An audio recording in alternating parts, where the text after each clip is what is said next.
There's been a lot of freaking chatter. Yeah, man. So there's just been this Maker talk. You know what I'm saying? Maker's not him. Maker's whack. Maker doesn't do fights fast. Maker hits like a freaking noodle. Stop it. All right, just stop it. Stop the lies, man. The buffoonery.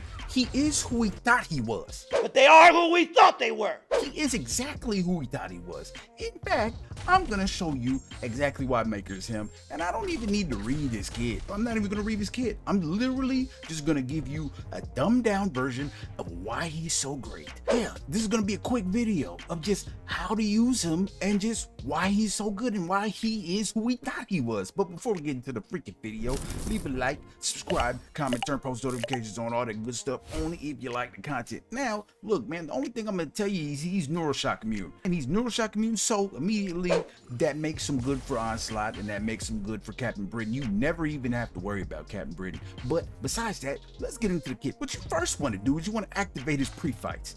100%, dog, because how are you in this economy not activating pre-fights before a freaking fight, dog? Activate the freaking pre-fight. So you're gonna activate all three of them. They all benefit in different ways. They all add a little piece of utility. Some provide power control, others provide a little bit of extra special damage, but it doesn't really matter. It's actually the freaking pre-fights. Once that is done, now you're in the freaking fight. So what you're gonna first want to do is you're gonna get this passive parry at the very beginning of the fight. 100%. Don't worry too much about it. Get the passive parry, crank heavies. Saying all you want to do is crank heavies. You don't want to hold your heavies yet. I will get into that a little bit later. Just crank a regular heavy, get to your SP1. 100% just get to SP1. The SP1 is the name of the game. Get to SP1, you control the whole fight. Get to SP1, crank that bad boy. He's gonna lay a mine on this SP1. This mine is gonna be the primary source of your damage throughout the whole freaking fight. So once the mine is now laid from the freaking SP1, now all you do is just heavy him. All you do is just keep on heavying. So you're gonna want to consistently knock him through the mine, back and forth through the mine. If you played Spider-Man, Pavita, Parker, it's kind of the same thing. You want to run him over the mine when that little icon is blue. And every time you do that, it's gonna be some nice burst damage. So there's gonna be these little openings here and there where you trigger this passive stun. You know what I'm saying? And it will go on cooldown, so you gotta be aware and be cautious of when to use it. But 100%, you're gonna want to parry. When you parry, it activates this passive stun. You're gonna want to hold your heavy, and you're gonna see the icon where the trap is.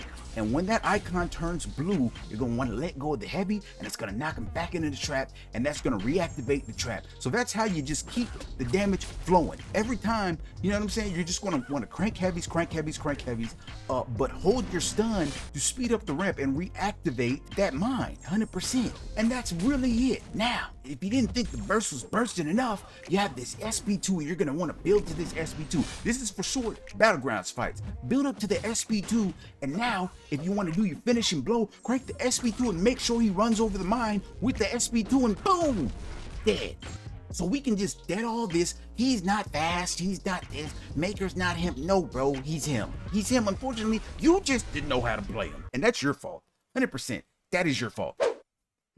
Now, for longer fights, or if you just get in a pickle while fighting, if you run past the SP2, you're like, dang, man, bro, now I got an SP3. Dread told me to use the SP2. Well, it's all right, bro, because look, when you activate the SP3, it essentially super ramps the freaking mine. And not only is there no cooldown on this mine, it's pretty freaking broken. All he has to do is keep running over that mine, and he just gonna die. You just gonna see big burst numbers, and the opponent's defender's dead. So if you already didn't think the first rotation was fast enough, the second rotation got you. If you're super in the pickle, throw the SP3 to guarantee maximum annihilation. 100%, dog. And that's pretty much it. I don't have to really show you anything else. This is just a quick, little, informative way to use Maker if you already didn't know. That's just pretty much a skit. Now, I will say, this is for most fights. The thing amazing about Maker is that his dot is not really countered by a lot, unless they're high energy resistant champs or whatever the case is, or they're plasma immune or whatever.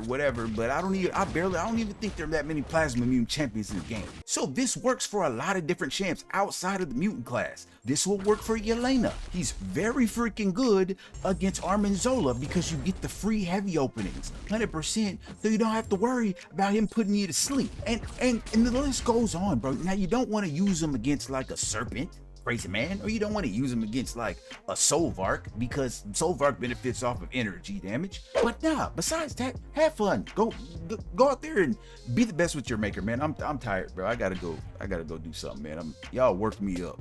But if you like this video, leave a like, subscribe, comment, turn post notifications on, all that good stuff. Only if you freaking like the content. But besides that, yeah, I'm out this thing. Y'all piss me off. I'm out of here. Deuces.